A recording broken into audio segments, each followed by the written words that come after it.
Hey guys, it's Clary, and today I'll be letting you know how to change the death penalty on a Hytale server.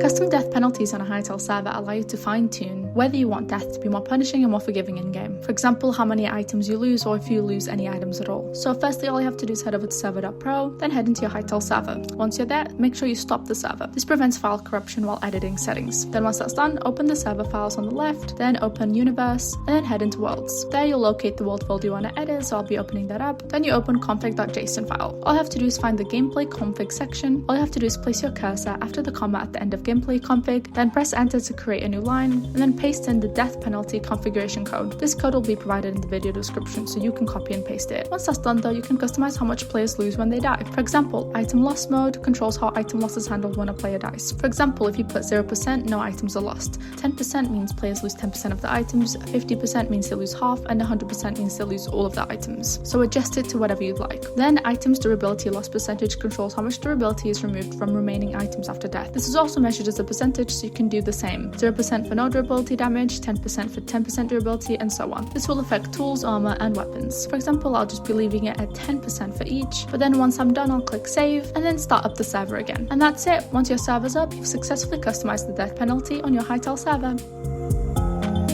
Thank you so much for watching. I hope you enjoyed this video. If you want to play more multiplayer games with your friends, you can go ahead and check out Server.pro.